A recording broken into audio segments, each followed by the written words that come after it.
नमस्कार भावा बहिणींनो. तर आज आपण चायनीज भजी बनवू घरी. व्हेज मंचुरियन, पत्ताकोबीची मंचुरियन घरी बनवू. तर त्याच्यासाठी इथं मी घेतलाय पत्ताकोबी अर्धा किलो आणि ह्याची वरची पानं काढून टाकलेत आणि ह्याला मी धुवून घेतलाय आधीच. आता ह्याचे 4 भाग करून घेऊ आणि ह्याला मी चिप्स करायचं असतं ना, त्याने मी ह्याला खिसून घेणार आहे. खिसणीनं बी खिसू शकता तुम्ही. एकदम आपल्याला बारीक कोबी पाहिजे. तर हे बघा असं 4 भाग करून घ्या पटापट आणि ह्याला आपण लगेच चिप्सच्या ह्याने खिसून घेऊ. वाडगं घ्या एक आणि त्याच्यात खिसा. हे बघा असं पटपट पटपट खिसून घ्यायचं. एकदम बारीक पातळ होतं ह्याने. हे बघा आता हे लांब लांब झालंय. मी तुम्हाला दाखवते कसं झालं हे आपण खिसल्याला. हे बघा असलं झालंय ना. तर आता ह्याला आपण एक गिलास घ्यायचा आणि गिलासानं ह्याला बारीक करून घ्यायचं. हे बघा गिलास घेतला आणि ह्याने असं असं मारायचं ह्याच्यावर, लगेच बारीक होऊन जाते. चांगलं आपण ह्या कोबीला बारीक करून घेतलंय. आता ह्याच्यात आपण मीठ घालणार चवीपुरतं. तर थोडंसं कमीच घाला मीठ. चटणीची बी रेसिपी मी दाखवणार आहे ना तुम्हाला. चटणी असल्यावर मीठ थोडं कमी घाला.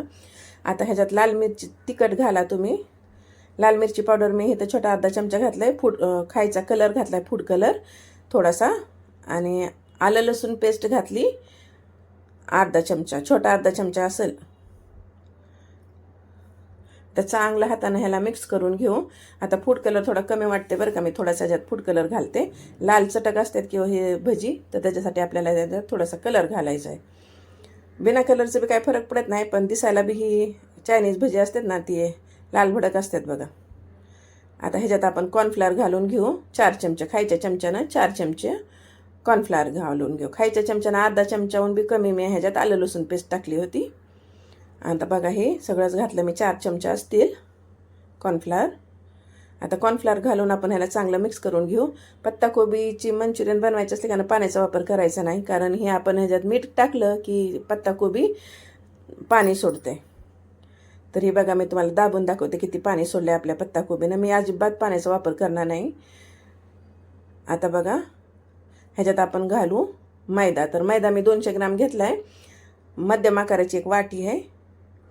आता मैदा घालायचा आणि चांगलं असं मिक्स करायचं. आता तुम्हाला वाटत असेल हे एकदम सुक्कं सुक्कं दिसायला लागलंय, तर पाणी टाकायचं का? नाही, बिलकुल नाही टाकायचं. ह्याच्यावर आपण परत झाकून ठेवणार आहे ह्याला आपण 10 मिनटं बाजूला. तोवर आपण चटणी करणार आहोत. तर हे बघा एकदम असं सुक्कं सुक्कं झालंय. आता ह्याच्यावर टाकलं मी परत आणि ह्याला ठेवते बाजूला. आता एक घ्यायचं मिक्सरचं भांडं. त्याच्यात हे बघा 1 इंच आलंचं तुकडा घेतलाय. सोलायचं नाही आलं बी आणि लसूण बी. लसणाच्या पाकळ्या 15-16 असतील.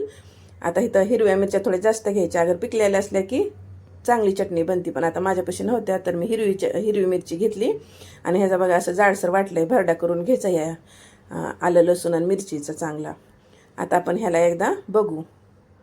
तर हे बघा आपलं हे पीठ वरून चांगलं असं वल्लं झालंय. आता खालच्या साईडला थोडंसं सुक्कं आहे. तर चांगलं ह्याला आपण पीठ तिंबताव तसं तिंबून घ्यायचं. जसं तिंबताव ना तसं ही थोडंसं सैल होतं आहे. हे बघा अजिबात पाणी घातलं नाही बरं का मी. बघा असं चांगलं पिठासारखं तिंबून घ्या ह्याला आणि परत झाकायची आणि ह्याला ठेवून द्यायचं बाजूला 5 मिनटं. तवर आपण चटणी करू. आता तुम्हाला पीठ दिसायला लागलं का नाही थोडंसं पातळ. आता ह्याच्यावर आपण हे परत झाकून ठेवू. आता बघा एक छोटासा वाटी घ्यायची आणि वाटीमध्ये मी इथं घेतलाय कॉर्नफ्लॉवर 2 चमचे. हे थोडासा मोठा चमचा म्हणून 2 चमचे घेतलाय. थोडासा छोटा चमचा असला की 3 चमचे घ्या. पाणी घाला आणि ह्याला असं बघा मिक्स करून बाजूला ठेवून देऊ. आता आपण ह्याची चटणी बनवायची. त्यासाठी बघा इथं मी घेतलं भगून आणि बाजूच्या कढाईमध्ये तेल गरम करायला ठेवलं होतं. त्यातनं 1 पळी तेल घेतलंय.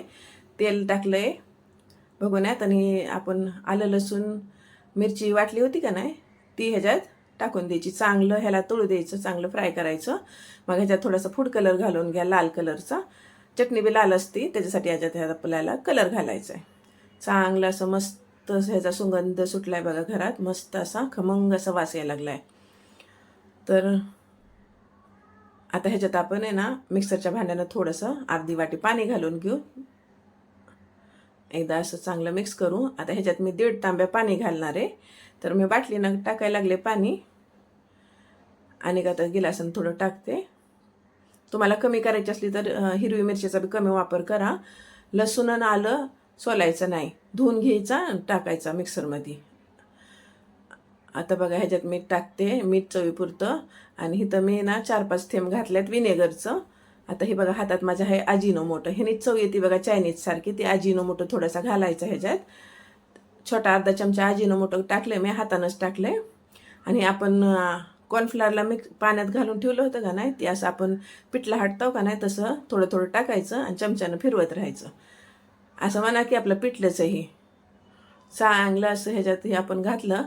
गॅस आता मध्यम आहे आणि चांगलं ह्याला चटणीला शिजू द्यायचं. हलवत हलवत शिजवायला ठेवायची चटणी. चांगली 6-7-8 मिनटं ह्याला चांगली शिजवून घ्या. आता बघा ही पराठा मी काढली आणि हे बघा आपलं किती मस्त झालं. आता पीठ हाताला थोडं पाणी लावा. हाताला पाणी लावलं की पटपट पटपट सुटतंय, नाहीतर चिटकतं. हे बघा हाताला माझ्या चिटकायला लागलं का नाही. आता मी पाणी घेते, पाणी लावते हाताला आणि पटपट सांडगे सोडतात का नाही तसं सोडून द्यायचं. हाताला पाणी लागलं की आपल्याला गोळ चांगली गोळ हो जाते. ह्यानी गोल करायची असली गोल करायची, नाहीतर भजी सोडतो का ना आपण तशी द्यायची सोडून. आता बघा इथं साईडला आपल्या बाजूच्या शेगडीवर चटणी बी शिजती. चमच्यानं मध्ये मध्ये हलवत राहावं बरं का त्याला, नाहीतर ती खाली लागती. कॉर्नफ्लॉवर आहे ना तर लगेच जमतंय ती. आता बघा असं थोडं थोडं थोडं करून आपण ह्याच्यात भजी घालून घेतल्यात. चांगले एका साईडनं तळू द्यायची. उलतं पालतं करून दोन्ही साईडनं मस्त अशी ह्याला कुरकुरीत होऊस तर तळून घ्या. ही चटणी बी झाली बघा आपली तयार. अगर तुम्हाला थोडी घट्ट पाहिजे असली ना तर थोडासा कॉर्नफ्लॉवर टाका, पण शिजवून घ्या चांगली. हे बघा चांगले आपले भजी बी इकडं तळायला चालू आहेत. आता हे चमच्यानं आपण ह्याला करू उलतं पालतं. कॉर्नफ्लॉवरनं आपण आलं लसूण पेस्ट आणि मीठ आणि त्याच्यात आपण घातला थोडासा खायचा कलर, लाल तिखट. लाल तिखट आपण थोडंसंच घातलं बरं का. ह्याच्यात का आपण चटणी केली ना तर चटणी थोडी जास्त तिखट असते, तर त्याच्यासाठी आपण या कोबीमध्ये लाल मिरचीचा थोडासा कमी वापर करायचा. चांगलं असं आपले झाल्यात बघा हे भजी तळून. आता काढते ह्याला झाऱ्यात आणि चांगलं नितळून घ्यायचं. झाऱ्यानं चांगली झटकून घ्यायची ह्याला आणि करायची सर्व. चटणी बी झाली आपली तयार बरं का. एकदा नक्की करून बघा. अगर तुम्हाला व्हिडिओ आवडला की लगेच तुमच्या मित्रमंडळीत पाठवा आणि चॅनलला सबस्क्राईब करा. धन्यवाद.